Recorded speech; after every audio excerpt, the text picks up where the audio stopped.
All right. Welcome, everybody, to our Quantum Intelligence Masterclass with Kim Chestney. Thank you all so much for joining us this evening. Those of you who might not know me, I am Amy Zellmer. I'm editor-in-chief of Midwest Yoga and Life magazine. And I am joined here this evening with Kim Chestney. And my mouse just died, even though I just charged it. There's something in the air with technology right now. Mercury's no longer retrograde. Not There we go. even Okay. solar flares. I don't know. I'm like, what just happened? All right. So I got it back. Okay. So we are joined here tonight with Kim Chestney. Kim was recently on my podcast, Creating Wellness from Within. So if you haven't listened to that episode, definitely check that out as well. And I will just introduce Kim here and then I'll let her kind of take it over with this masterclass. But here we go. All right. So Kim is the author of The Illumination Code, Radical Intuition, and the Psychic Workshop. As the founder of Intuition Lab and the Create Festival, her work raises awareness about the importance of insight in the evolution of individual and world consciousness. Working for nearly 20 years in the tech sector, Kim has led initiatives with some of the top thought leaders, technology companies, and universities in the world. She lives in Pittsburgh, Pennsylvania. Welcome, Kim. Thank you for having me, Amy, and thank you for that wonderful introduction. I'm so excited to be here and to make some new friends and to work with some old friends. We have a fun night in store for you. I promise it's going to have some interesting interactive elements, so it won't just be me here talking the whole time. We have some fun lined up. We're going to play with some insight cards and make sure that everybody walks away from tonight with a little bit of guidance for their life and hopefully some insight to move forward in the days ahead. So without further ado, then I'm going to jump into the presentation. Yeah. Sound good? And I just want to let somebody know or let everybody know that you can drop any questions you might have in the chat. And please do let us know where you're tuning in from. We love seeing where everybody's from. And all right, I'm going to turn it over to you and go ahead and share your screen, Kim. Excellent. Yeah, I'm seeing some great people, people from all over the place in the chat so far. This is great. Okay, here we go. Can you see my screen? Yeah.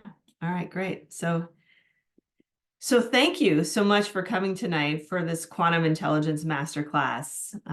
If you don't know already, most of you know, I have a new book that just came out last month called The Illumination Code, which is really the inspiration for this masterclass and all the things we're about to talk about. We're going to go through the 7 keys in this book that are really designed to unlock your intuition and this deeper element of really relating to your consciousness, which is quantum intelligence. So I'm going to tell you more about what that is and what the illumination code really is as things progress tonight. So getting started, I really like to start with this quote because it really summarizes the essence of what we're talking about with intuition today. And intuition has become increasingly popular in recent years because I think more and more of us are starting to understand that it's real and it's something that's really, really valuable for the way that we live our lives and the way that we perceive reality. So I always say, you know, the real frontier, the newest frontier, it's not outer space, it's all within us. The microcosmic world within us has so much mystery, and we are just in the very beginning of understanding what it is and the potential of the human mind and human consciousness to explore those deep dimensions and where they might lead us. So that's what we're going to talk about tonight. If you don't know me, I'm Kim Chestney. I have been teaching intuition for as long as I can remember. I love intuition. It's one of my deepest life passions for over 30 years now, at least. This journey has really driven me forward to understand the many ways that intuition applies to our life and the ways that we can use it to live extraordinarily. I've written 3 books. My last book, some of you might know, Radical Intuition, came out in 2020, and then The Illumination Code is my new book. And that's what we're going to be talking about tonight. We're going to be talking about the work from the Illumination Code. And yeah, so what's ahead tonight? Really simple. I'm going to talk about these 7 keys to unlock your quantum intelligence.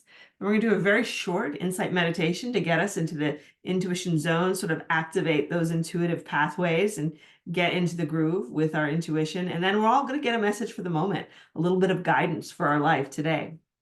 So be sure to stick around. Save the best for last. So getting started. So have you ever wondered how your intuition works? That was the question that I asked myself when I started to write the Illumination Code.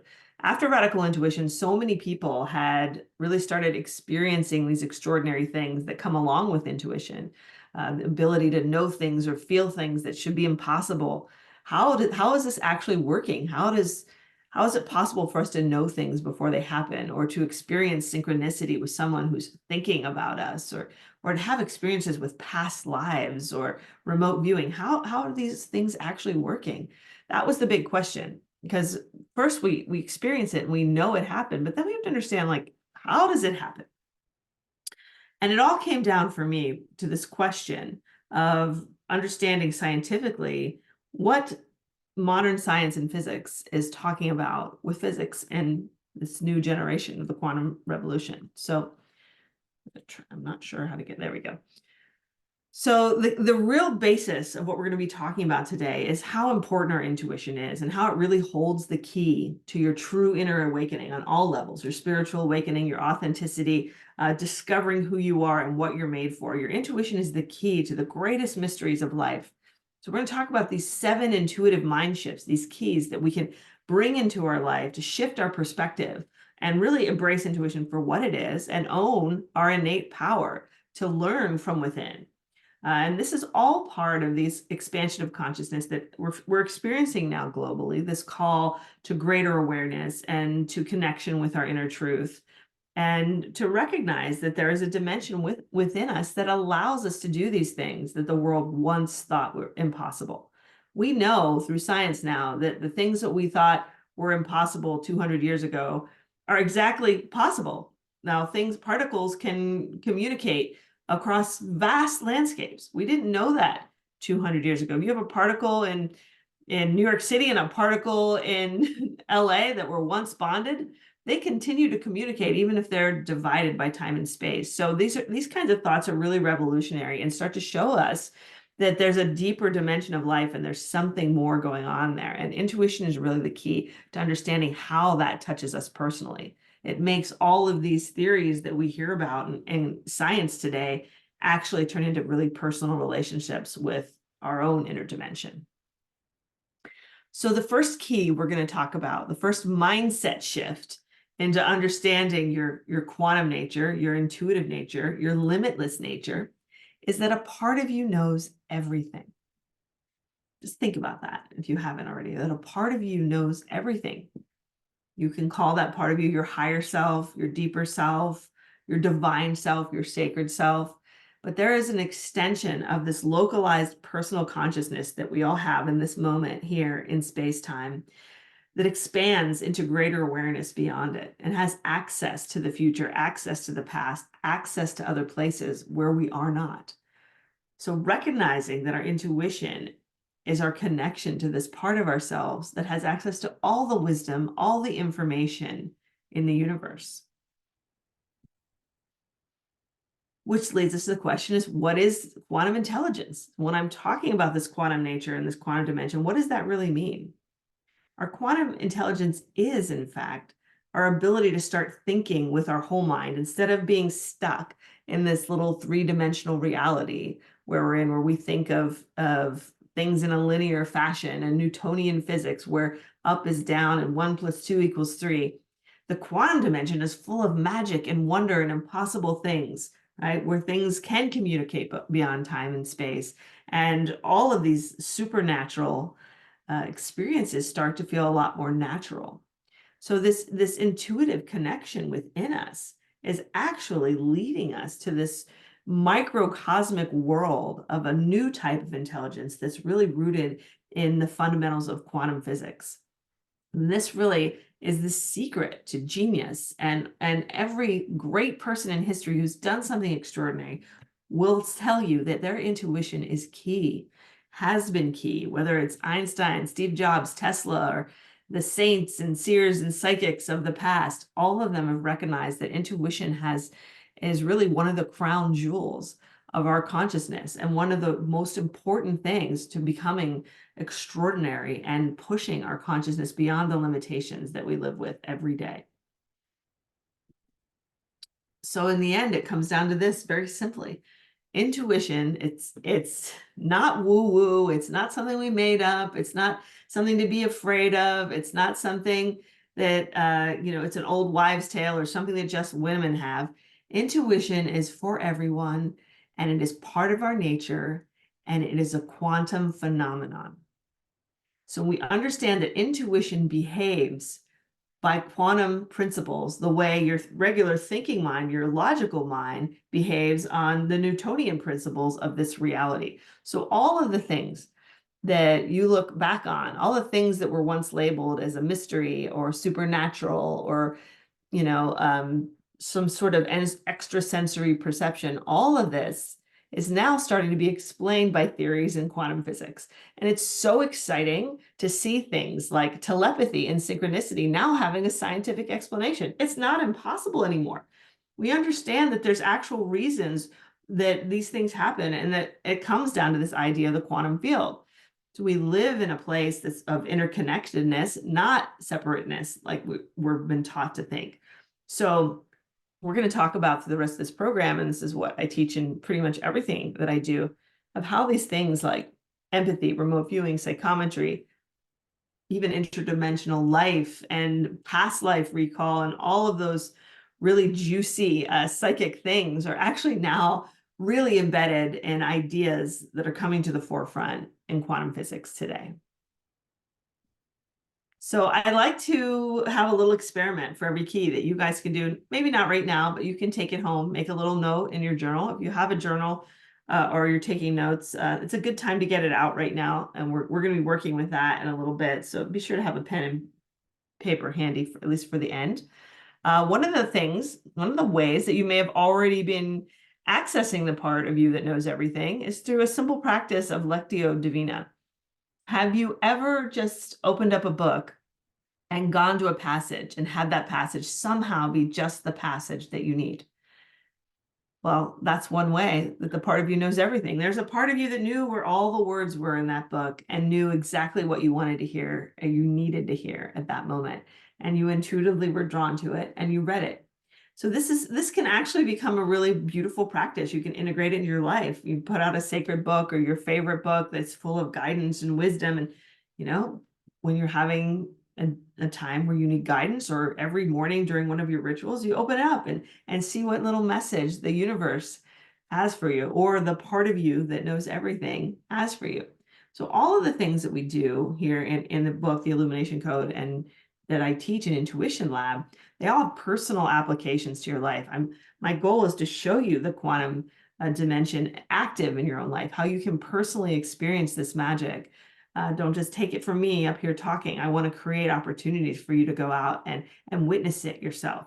So this key one is experiment is something fun you can try, just to put your higher self, your divine self, your sacred self to the test. What message do you have for me today? Open up a book and find out. And that leads us to the second key, that the truth is within you. We spend so much time running around, following people, watching social media, keeping up with the trends, when we only realize that the real truth is inside of us. It's there, it's embedded within us and around us at all times. So it's not something that we need to go and get a PhD to figure out or sit on the top of a mountain and meditate to find. It's always there. It's inside of us. And this is because of what I call the field of intrinsic awareness, which is also called the quantum field, the unified field, this invisible field of information and energy that interpenetrates all things and connects all things. It's like a worldwide web of information that allows us to sort of dial into each other, ping each other, know what each other's doing, know what's happening in the world, sense each other, feel each other. All of us are really connected through this way, and it's on an unconscious and super conscious level. So we might not be consciously aware that we're thinking of a friend and that they're going to pick up on it, but they do on another level. Maybe they're just inspired to pick up the phone when you're thinking about them and reach out to you, or send you an email, or like one of your posts on Facebook or something. So there's all these subtle ways that we're connected. And the key word with this field is also called a non-local field. And what that means is this field is everywhere all the time. It's everywhere. You don't have to go somewhere to get it. It's immediately accessible. So by going within, you can actually access wisdom that is stored in this memory bank from the past, from the future. You can remember the future just like you can remember the past. I'm going to talk about that a little bit more as we go further in. But all of this is sort of held in this quantum field, which is like the cloud.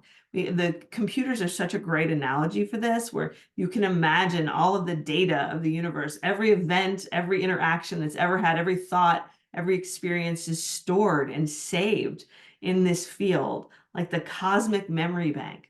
And we can tune in from our little personal hard drives and computers and use this sort of internet of intuition to intentionally go out and draw down pieces of information from this worldwide web of this quantum field of information, right? So it's really exciting to see this parallel happening and really understanding that this is what's happening with us, within us, on a level that we're not completely aware of. And this is where the idea of the Akashic records come from. A lot of you might have heard of the Akashic records. Yes, it's real. It might not, there's not like actually a library that you can go to that's like an objective place and this hall of records. The Hall of Records is a visualization that allows us to open a portal to this quantum field and metaphorically access all of this information that's stored there. So it was a wonderful precursor to the quantum field. 200 years ago, when the idea of the Akashic records became popular, nobody understood quantum physics. Nobody even knew it existed. The only thing we had back then to symbolize storage of information were books. So that was the best metaphor for that time, for where we were in our expansion of consciousness. But now we have the internet, we have electricity, and we have computers and technology. So all of these sort of modern day inventions are allowing us to imagine this quantum field in a new way that's actually suddenly relatable. And what I love most is this passage. And if you haven't read this, this is actually a passage from the Bhagavad Gita. It was written 3,000 years ago. It's the 13th teaching where Krishna was bestowing information about what reality was really like. And he went on to talk about this field. The body is called a field. The one who knows it is the knower of the field. It's both near and far. It's within and without every creature. It moves and it's unmoving. It's beyond comprehension. It's invisible, yet it appears in separate creatures. It's called the light of light and the goal of knowledge and knowledge itself. What a beautiful description of what we now know is the quantum field. This is just a relearning of ancient understanding. We knew this, and somehow we lost it. We got away from it. We moved into materialism, and we lost touch with this understanding that now science is actually proving. And all of this now is being supported by contemporary physics and science. And in this beautiful moment where mysticism and science come together and support each other instead of working against each other. So here's a fun experiment you can do to practice with key number 2 and play with the quantum field. We can talk about entanglement. So entanglement is a really cool idea. If you don't know anything about it, it's not even an idea, it's a phenomenon. We know it happens. It's those two particles that are bound, and when they're separated, they still communicate beyond time and space. One particle spins and the other particle spins with it. That happens in terms of consciousness too. We realize the particles are just an example of what's happening on a greater level. So when you have someone you care about, someone you love, someone you're emotionally attached to, even though you're not with each other, you can still stay connected. we've heard so many stories about this. You've probably experienced it in your own life. You know, when you have an idea to call a friend just when they really need you, or if someone passes away, like when my grandmother passed away, I felt the disturbance in the forest. I didn't know what was happening, but I was overwhelmed. I felt something because I was deeply entangled with her. So there's so many different ways that this entanglement shows up in our life, through synchronicity, telepathy, random coincidences. So start paying attention in your life. Who do you have these connections with, these deep connections? Is there someone in your life who just kind of shows up every time you happen to think about them? Or you have these sort of moments of synchronicity where you and someone else just say things at the same time or think of things at the same time? Someone that you happen to run into just when you need them. All of this is great examples of the quantum field at work. If you've ever wondered how that was possible, now you know, because you're communicating with them on a super conscious level. And the part of you that knows everything and the part of them that knows everything is in connection, right? So it's a really fun thing to start being aware of and to start, playing around with in your life. So key number 3 then, this is a big one. The real world's not the real world. We take this world that we live in for granted. We look around us and we see solid stuff and things, and we say, seeing is believing, touching is real. But it turns out that that's not exactly the case. Material reality we now know through physics, I'm not just making this up, is an illusion. Everything is really just mostly space, and physical stuff just maybe has a little less of it. So it feels solid from our perspective, but it really is just made up of basically there's this interconnection of matter and energy and light and information that builds this beautiful illusion that we live in and we call this world. And again, hearkening back to Eastern spirituality, it very much feels like the concept of Maya. We were taught this world is an illusion and we live in it. Maybe some people say it's a kind of simulation. We know that this world is really built, it's not built of stuff and things, it's built of light and energy that look like stuff and things. So it turns out that the universe is more like a great thought than a great machine. It's built on information, likely built on consciousness, not stuff and things. So everything that appears like stuff and things in material reality is just sort of a manifestation of this deeper reality of energy and information, which in the book I call the mind matrix. So it is a kind of matrix of co-creation where we work with the universe to create our reality, co-create our reality, and ultimately self-actualize and expand with the universe. That's our goal, is to raise our awareness and wake up and expand our thoughts so that we know more of the truth in reality. And that's what our intuition is here for. And also leads back to the big question, what is the illumination code? It's a mysterious title, right? It's something that sort of draws you in, because I discovered it, or I sort of was led to the title of this book as I wrote it, and as I really learned about the quantum field. And I learned that beyond this stuff and things, you break down what our hands and our things are made of, and they're really atoms and molecules, and then atoms, and then particles, and then you break down the particles into quanta of light, right? Light, there's that word light. And it turns out these quanta of light are these building blocks, these information codes that create our reality and store all the information that happens in that reality. So when we talk about our inner light, that wisdom, that inner light of truth, it's actually more than metaphorical, it's real. That wisdom is held in light. The light has something magnificent for us. And these quanta of information enable us to tap into the wisdom of the universe and these codes of creation. And all of it is designed to be read by your intuition. So this beautiful idea of the illumination code is this all of the wisdom of the universe that's out there stored in the light of creation, we're able to read and tap into by developing and honing our intuitive power. So what's a great little practice to put that to the test? Psychometry. And if you think you've never done psychometry, you actually have. We all have.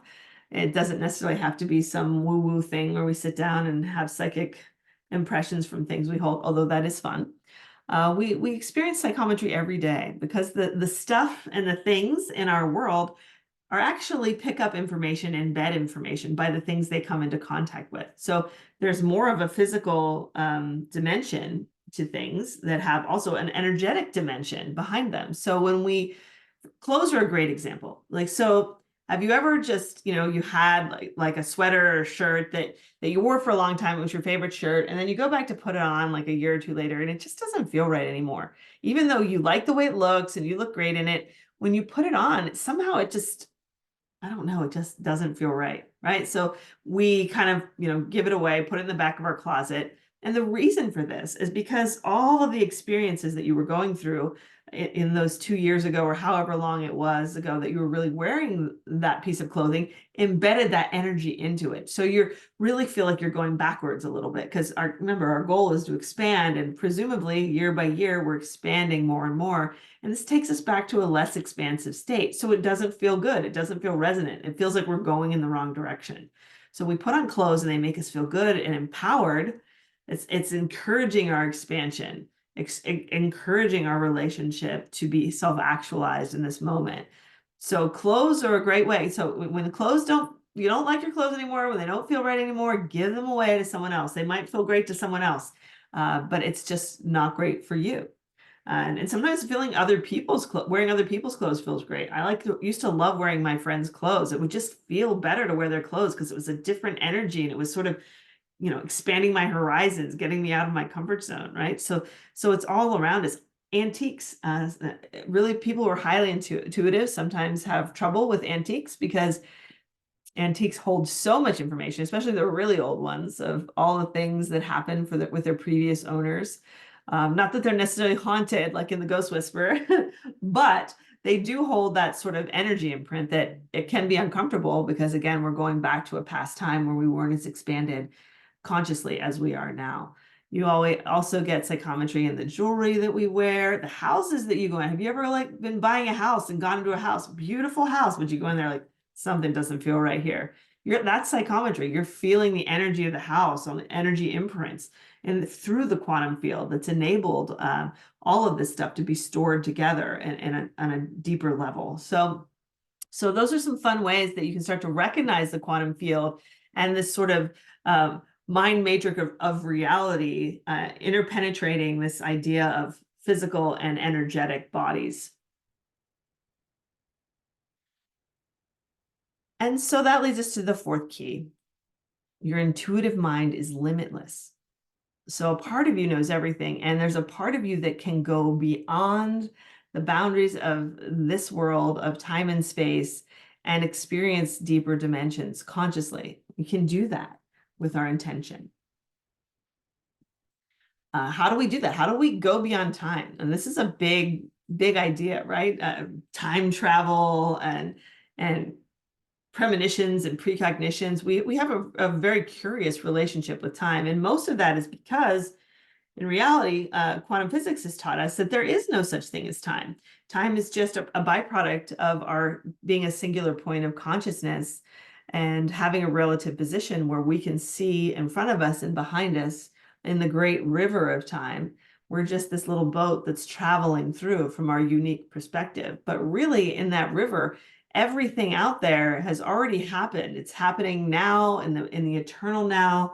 It's happening always, right? The past isn't the past. The past in some level is still happening right now. It's hard to sort of wrap our brains around it, but this is one of the most exciting things about quantum physics. And I think it was Niels Bohr who said, if quantum physics hasn't thoroughly shocked you, you haven't understood it yet, because it really does revolutionize the way we understand all of reality and this world that we live in and our consciousness. So this new concept of time is just part of it. So when we understand in the quantum field that stores everything, it stores the future, it stores the past, because all of those things are just points of reference from where we are now. In reality, it's all happening in this moment. So now we understand how it's possible for someone to see the future, because in some level, that's already happened. This particular future, there's many different futures. There's a multiverse, and there we have potentiality to choose. But there's certain timelines that are more likely to happen no matter what you choose. And there's ways to see these sort of most common outcomes, which is what happens when you have people tell you something that's going to happen in the future. Like I did in the beginning of the book, I talk about the story I had with my gypsy friend in Hall who gave me a reading, and it came true. They said I was going to be in court in 1994, and that was 3 years before 1994. And sure enough, I ended up on jury duty in 1994. So things completely out of my control, not something I could have imagined up or pretended was a coincidence. But there's a lot of evidence out there like that that shows that it is possible to see forward, to remember the future. And that's really what it is. We're built to remember some of the past, but we can also remember the future. And that's one of the exciting possibilities with tapping into our quantum intelligence. But it's not just time we can see beyond, it's also space. We can know what's happening in other places where we're not.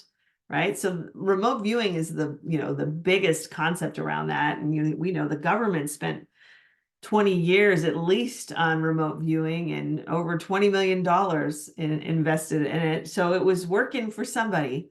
And I can tell you, we do remote viewing a lot in Intuition Lab, and it is one of the easiest and most successful practices that we do. Remote viewing is surprisingly easy.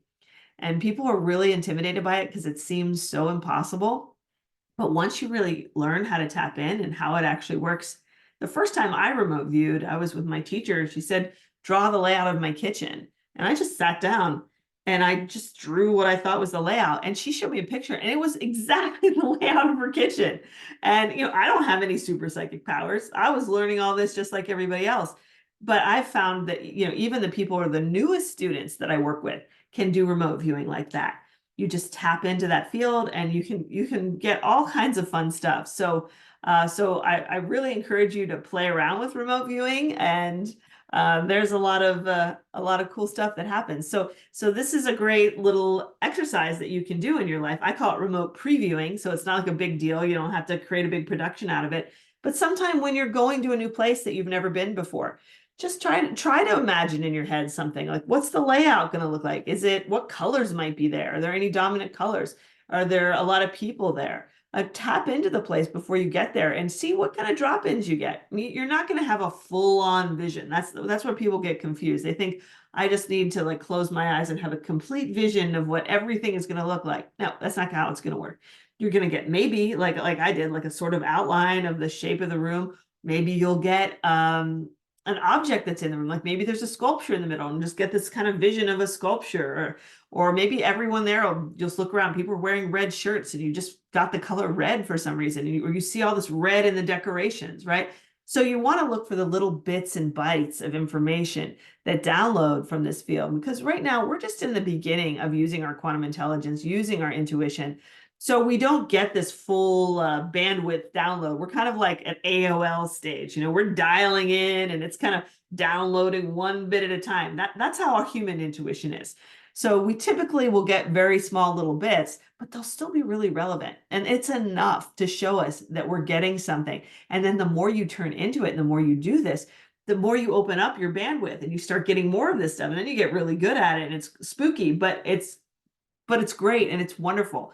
So yeah, so that's a great exercise you can use anytime. Sitting in the car, if you're a passenger, you're waiting, just check in, do a little remote previewing before you get there, and see how often you start getting some hits. You might be surprised.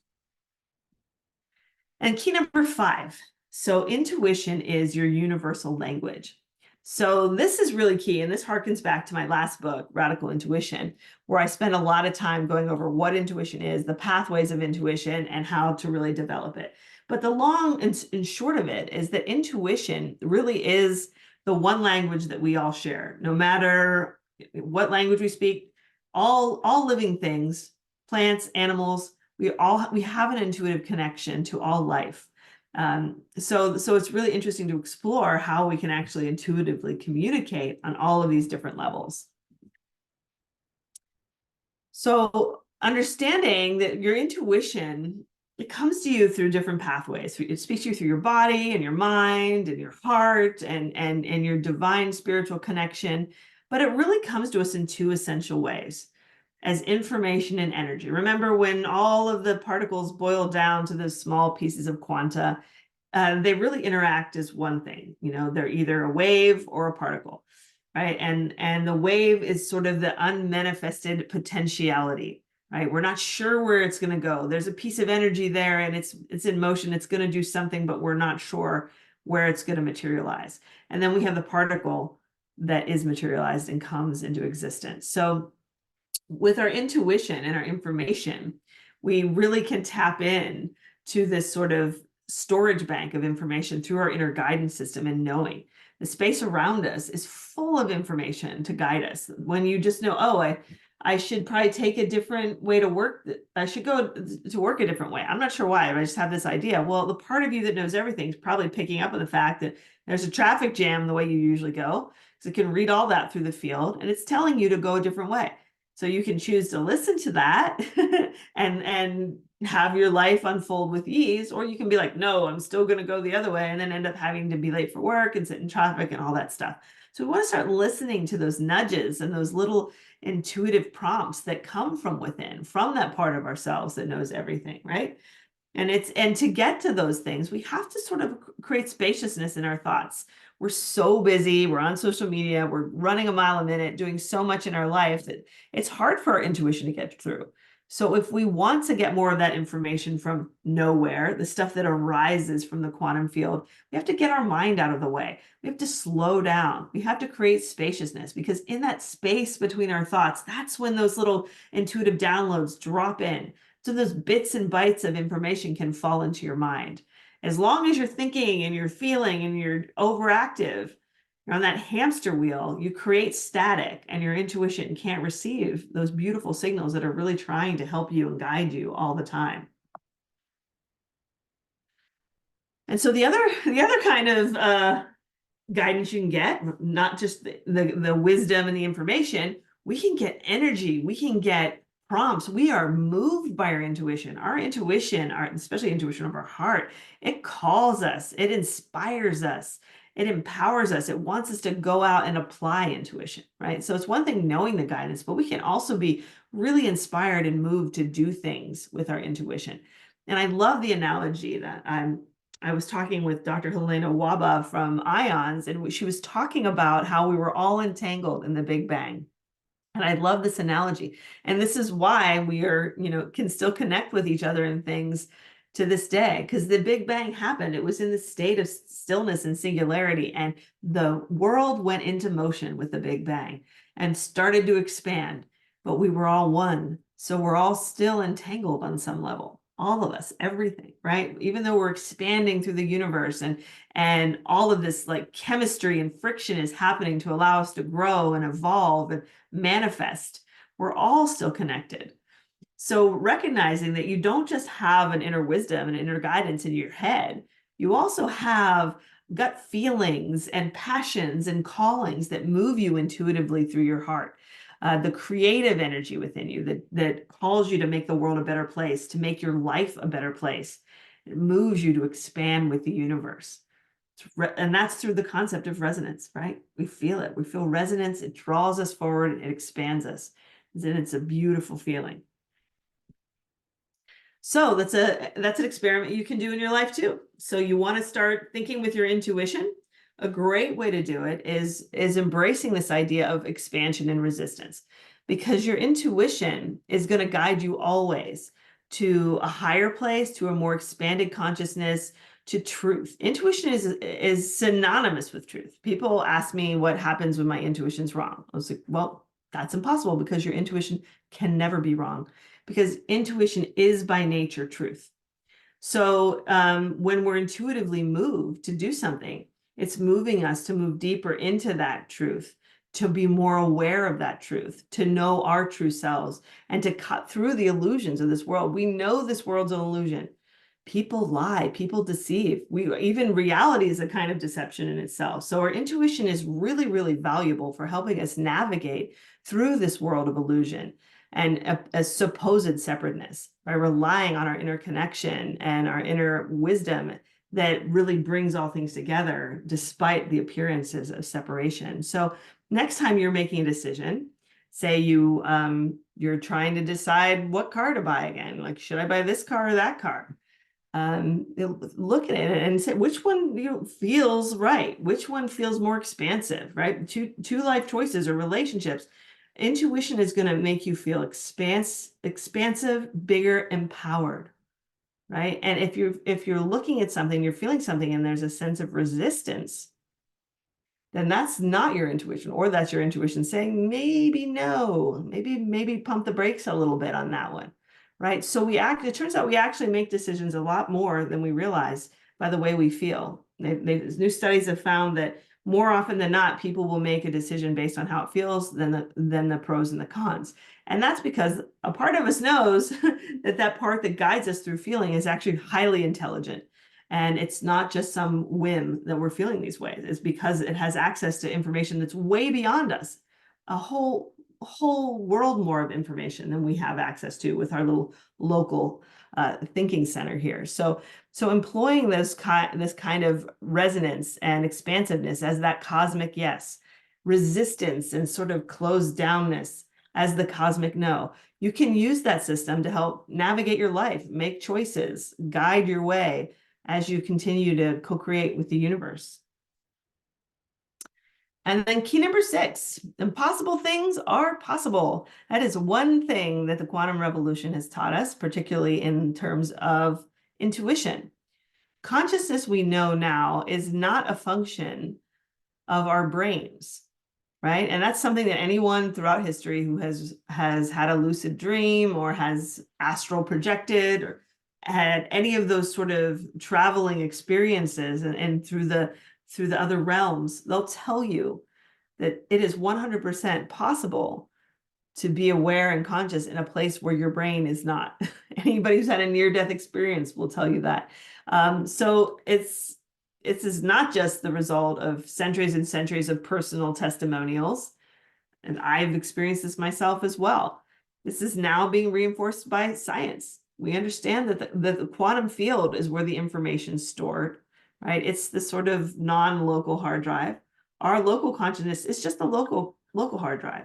And beyond this body, beyond this place and time, our greater consciousness exists and will continue to exist even when our brains no longer exist. So we are, in some sense, unbound by time and space. And all of those things, those limits that time and space put on us in this limited reality, are really just an illusion, just like everything else in this reality. So 5 truths of your limitless nature. You can know the future and the past. You can remember both. Remember the past, remember the future. You can know what's happening in other places where you aren't. You can sense it, you can feel it, you can remote view it. You're entangled with lives beyond this one. You are entangled with other lives, past lives, future lives, other people that you've been with on this beautiful soul's journey. And you still gravitate to them time and again because of that personal entanglement. The more entangled you are with someone, the more you're going to connect to them and continue to travel with them through this expansiousness journey, right? So you're like, why don't I just know everything in the universe? Well, because you're more entangled with some things than others, and you're more likely to know when a friend is hurt and needs you because you're entangled with them. If you don't know somebody, it's not likely that you're going to get that impression, though it's possible, but we just gravitate towards the people we're close with. And then number 4, your consciousness exists beyond your body. You are not your brain. You're so much more than your brain. And your limitless mind can access other times, other places, and other worlds. And we do that when we dream at night. We can do that intentionally through spiritual practices. Sometimes we naturally just do it, just living our lives. All of this is a normal byproduct of living in a quantum world. And the sooner we realize that this quantum nature is who we are, what we're made for, and is embedded in the fabric of human being, the better off we're going to be as we can actually embrace it and explore it and put it to work in our life. So a little personal experience for that. How about past lives? So I can't use the word past lives anymore since we know there's not really any past and future. So it's really your other lives. There could be other lives that you live that are simultaneous with this one. This is when your mind really starts going, we start thinking about the multiverse. Again, this is stuff that science is telling us. This isn't stuff that we're even cooking up. This is coming from quantum physics. There's a multiverse. There's alternate realities, right? And so there's so many wonderful things to explore. If you haven't read Peter Smith's book, Quantum Consciousness, he is the master of those things. He was the director of the Michael Newton Institute for 20 years of studying life between lives. So they did a lot of really amazing research into this phenomenon of transcending this life and what the other lives look like and how to access them. So this kind of thing is it's actually very normal and very common for people to have these kind of experiences. But what's so exciting about it is that you can look for clues about your other lives in your life today. Because remember, entanglement, it's not like you just have a past life and it just is connected from who you are and you were just this totally different person. No, you weren't. You were still you. So the talents that you have in this life, likely cultivated in a previous life, likely something that your soul has developed expertise with. Look at child prodigies. There's a reason why children can come through and pull all that information right down from the field, because they're so close and embedded to it, possibly coming through from a past life. The places that you're interested in, places that you travel, places that you don't want to travel even. It can go either way. If you had like a really rough life, you're like, I'm not going back there, right? But other places you might feel nostalgic about. Is there anywhere, any place on the planet where you feel like nostalgic about, but you like never actually been there? You just see pictures of it and it just kind of touches your heart? Could be a past life association. So, we do a lot of past life work in Intuition Lab, and it's really exciting to see how much of it ties into who you are in this life. Even genealogy. I have a great story in the beginning of the book about that gypsy at the Hull Fair. Turns out I had a deep genealogical connection with that place. 500 years earlier, my ancestors were living there, and they were actually starting up that same fair where I had this extraordinary experiences. And I didn't find this out until like 35 years, well, 25 years later. So it was, it all kind of comes together. We're at one point in our life when we have this sort of omniscient experience, we're going to probably look back on it and see all of these interconnections that we just never saw as we were going through. So look at your life and all of the things that make you you. It's likely there's connections with some past life, other life experiences that you're still working through today. And then finally, the last key is you are the one that you've been looking for. And the last key really ties together, the whole purpose of this journey and where our intuition is leading you. All of these things are fun. Working with your intuition is exciting, and it gives great validation of the meaning of life and the continuous nature of life beyond this existence. But at the end of the day, what it really does is lead us back to our true, authentic self and show us who we really are and what we're made for.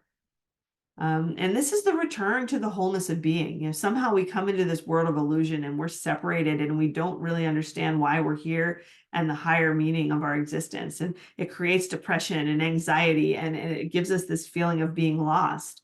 But our intuition can pull us back. It can show us who we really are and take us home. And that journey home, our intuition is our true guide. It's our true north. It's that North Star that's leading us home to our true self, to the peace and happiness and joy that comes with that return to wholeness. So all of that, every teacher you've ever had, every book you've ever read, the whole purpose of all of it is truly just to lead you back to that one true teacher, which is your inner wisdom, the part of you that knows everything. And recognizing that on this journey, you're not alone. You're always supported. You're supported by that part of yourself that knows everything, and you're supported by the invisible connections all around you at every moment. And they manifest as signs and synchronicities. There's a million different ways that the universe is speaking to you every day, whether you're noticing number patterns or whether moments of serendipity or synchronicity or impossible coincidences. They're not impossible. If your car breaks down and your friend just happens to drive by at that moment and say, hey, you want to ride? That wasn't a coincidence. That was the part of you and the part of them speaking and connecting, and that friend showing up to help you just when you need it. And that's the universe. The universe is out there. Even the tough things that happen to us, it's not all rainbows and unicorns. There's some tough love that we have to learn. And even when we're receiving that tough love, it's part of the process of expansion and teaching us and showing us to ultimately just trust in ourselves and trust in life. And we will get to where we need to go, or where we are meant to go. So the final experiment is starting to look for signs, right? Do you see signs in the universe? Do you recognize those interconnections? Well, there's lots of them. And the more that you pay attention to them, the more that you'll get. Angel numbers are the most common ones for folks today. Looking at the clock at 11:11 or 2:22 or 3:33 or any number that makes it has meaning to you. There's no implicit meaning for those numbers per se. With your intuition, it's just the idea that your intuition is showing you that there are patterns and connections there that you can rely on. And there's something magical going on. So it doesn't really matter exactly which numbers you're seeing. It's more important that you're seeing numbers and that you're seeing more of them. Maybe you'll see them on signposts. Maybe you see them on street signs. Maybe you'll just have moments where you fill in the blanks for other people when they're talking, or maybe a song will come on the radio saying just what you needed to hear. Or maybe you wake up thinking of a song and then you hear it later that day. There's so many little ways that our intuition can bring us guidance and affirmations from the outside world. So starting to look for those signs and honoring them and respecting them and being grateful for them allows us to energize them and invite more of them into our life. And before you know it, you're going to be living every day in this world where magical, wonderful things happen. So now, do we want to open up for any questions, Amy? Or should I go into the practice? Either way, let's go ahead and see who has questions. Does anybody have any questions? I know that was a lot.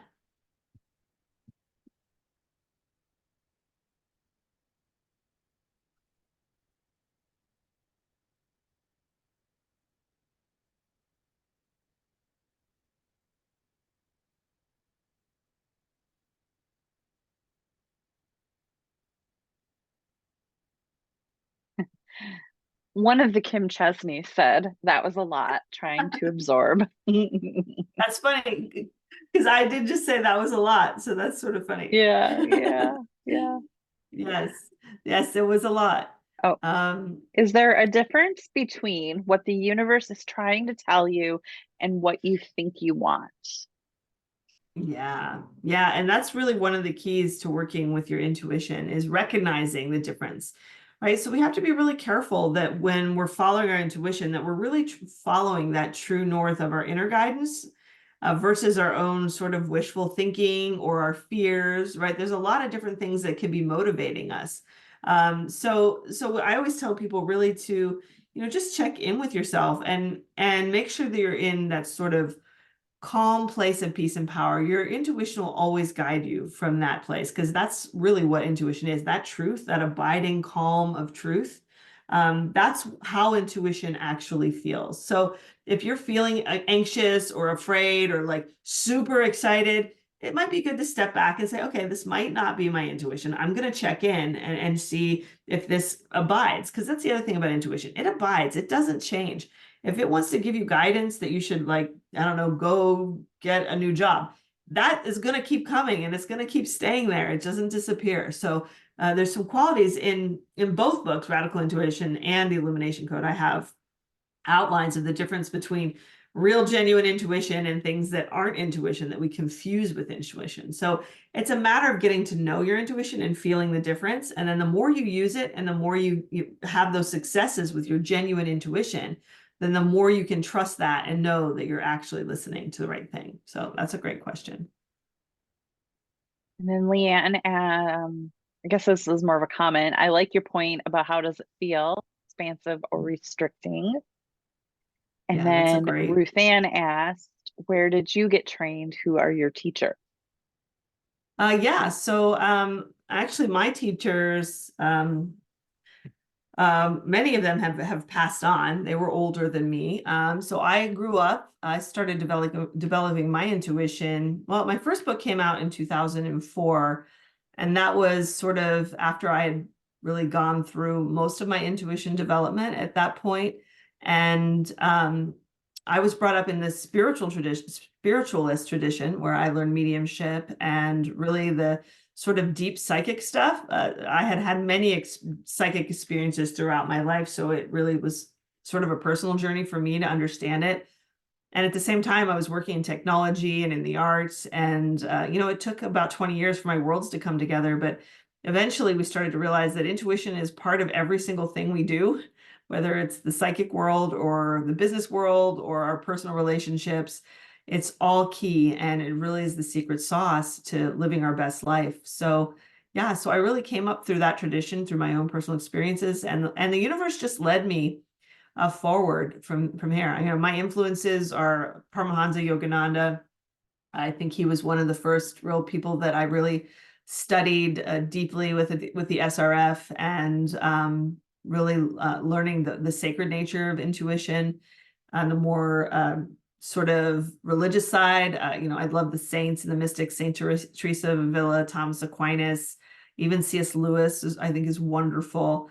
And yeah, and then more modern day folks like Eckhart Tolle I think is fantastic to read to understand mindfulness, because I really believe that mindfulness is the precursor to insightfulness. We have to slow down and be still before we can hear the stillness speak. So yeah, great questions. Okay. All right. Well, thank you for those. And on that note, I'm going to move into the personal practice now. So now's a good time to put do you want to put that link in the chat, Amy, for the insight card deck? Should we do that now?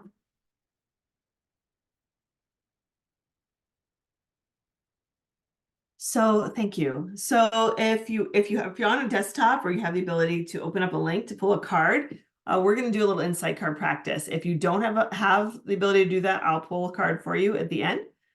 So in the chat is a link to my online insight card deck if you don't have it already. So talking about insight cards, well, let's see, I think I might have a little slide for that. I'll explain it in a second. So we're going to do a practice called sacred seeing, which we use the insight cards for, to give you a message for this moment. We're going to activate our quantum intelligence. We're going to go in and we're going to say, hey, universe, give me a little bit of guidance. What does my higher self, my part of me that knows everything, have to say to me today in this moment? A little bit of guidance for my next step. Okay, so that's what we're going to set our intention on. Now, these are my insight cards. I designed them myself. Was one of my lifelong dreams to create these. They're an intuition development tool. These are some sample images. You can see that these are just pictures. They're sort of surreal amalgamations of imagery that allow your intuition to open up and give you a message. So none of these cards have any intrinsic meaning. None of them are scary. They're all just sort of lovely, sort of mosaics of different images, so that when you look at this, you practice this art of sacred seeing, that when you look at an image, it speaks to you. And throughout ancient history, they would call this sacred seeing visio divina, where they would let images and artwork speak to them and carry divine messages. So this is the idea behind the sacred seeing process, and what makes these cards a little different than tarot cards or oracle cards. Though if you have oracle cards that are just have pictures on them and don't have any words or anything with it, you could also use them for the same thing. But these are great. I have this link for you that you can bookmark this page, and you can use it anytime, this free online deck, and to get some insight for your day. So the way insight cards work, a little different than regular tarot cards, because when you look at a card, I want you to go to the first thing that you see on the card when you turn it over. It's not about just looking at the card and trying to interpret it and figure it out. We want to get out of our mind. See, the goal with this is to teach you to start thinking intuitively, to stop thinking with that rational linear brain. So you want to just go to the first thing you see on the card.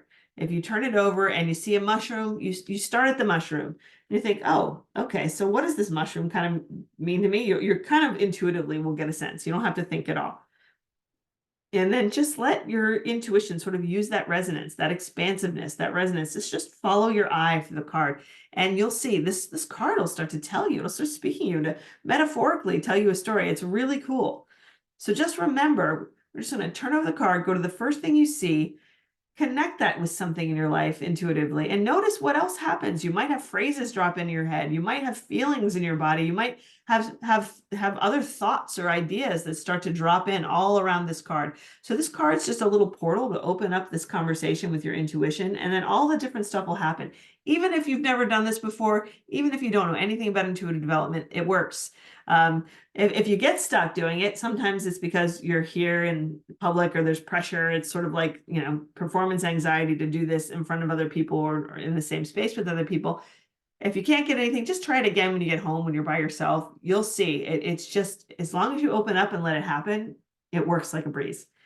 So yeah, so I'm going to take us into a quick sort of insight meditation. I'm going to lead us into the card pool. So if you're going to use that online deck, if you could just log in there now and get the page open, don't turn a card yet. If you already turned one card, that's fine. Just close it up and just prepare it to turn another card. And if you're on a phone or something and you can't do that, I will put up a card for you in a moment as we get into this meditation. So it's always a good idea when you're working with your intuition to get into a good high vibe space. All right. So we're just going to take a deep breath. We want to close our eyes, just smile, and just take a moment to open up a little bit of stillness and a moment of gratitude. We're so grateful for this opportunity to be here today and touch into this field of inner wisdom and receive guidance for our life and bring clarity and understanding to our path ahead. And then just take one more deep cleansing breath. And let's set our intention to receive a little bit of guidance right now, a message for this moment, for our next step forward. What do we need to know? What do we need to be reassured of? Let's let the universe speak to us. And as I'm talking, notice anything that drops into your mind. If anything's coming in already, it's probably significant. And if anything comes in, you can write it down. If not, you can just turn over your card whenever you're ready. And when you turn it over, remember to notice the first thing you see on the card. And let that card tell you a story, give you some guidance. And now this is a card for anyone who doesn't have a card. You can use this card. Start with the first thing you see and let the card tell you a story.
And then as you sort of start to get insights, feel free to journal and just keep writing. Writing often opens that portal up even wider. Just sort of let your thoughts flow through you. It might feel like your imagination, but it's not. Imagination is the gateway to your intuition, so just keep pushing through it. Notice how the symbols that you see connect to your life. Now the universe metaphorically gives you guidance through the images that you notice.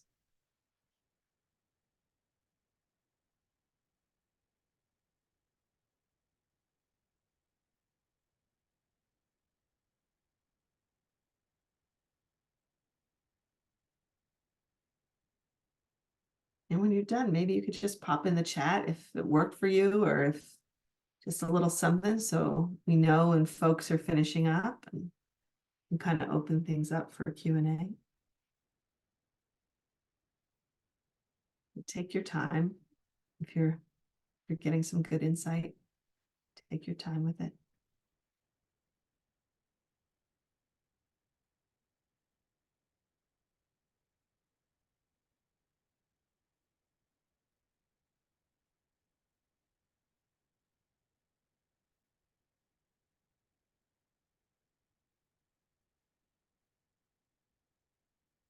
You're welcome, Tina.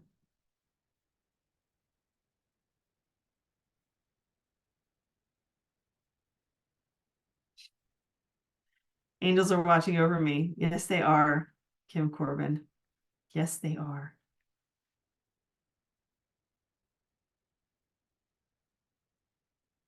That's a great reminder. Sometimes we need to hear that.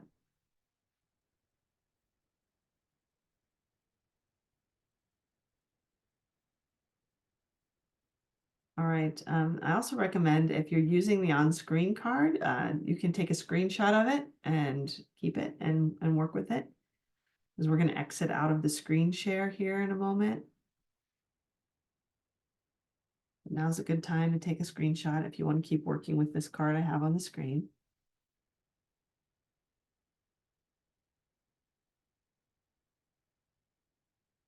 And you can finish up if you're still working. I also want to let folks know on my website, you can actually get a free printable mini deck of these 8 cards. And also, if you bought the book, or if you love the book, there's a free book companion that you can get that has all kinds of goodies in it to help you start practicing with your intuition. So all of that fun stuff. I even have an intuition affinity test to tell you what kind of intuitive you are on my website. So free intuition awakening guide, poke around. There's lots of stuff to get your juices up and running with intuition for free, and really to start this journey or deepen this journey if you've already started it. So thanks, everyone. And I'm happy to answer any questions that anyone has before we head out. Well, thank you, Kim. This has really been delightful. I always enjoy listening, love listening to you. You have such a calming presence. So Oh, thank thank you. you. Thank you so much. And if anyone has any final questions or comments for Kim. It looks like we had a couple people getting angel cards, it looks like, in the chat. Yeah, Yeah. the angel heralds to affirm my opportunity. Full scroll available, writing in present moment, and to be written. Wonderful. Nice. Beautiful. Yeah, that's exactly how we do it. Wonderful. Thank you, Kim Chestney. I appreciate that. I love how we had several Kim Chestneys in here tonight. Oh, well, thank you all Thank so much you. for joining us. I will be sending the replay out for those of you who might not have been here live. So, Kim, thank you so much. Such a pleasure to have you here. And thank you, everyone, for joining us for this masterclass. And stay tuned for more masterclasses coming up in the near future with other speakers and topics. So thanks for kicking this off for us, Kim. Yes, and thanks everyone for coming. Thanks, Amy, for having me. It's been fantastic being with you all tonight. All the best to you.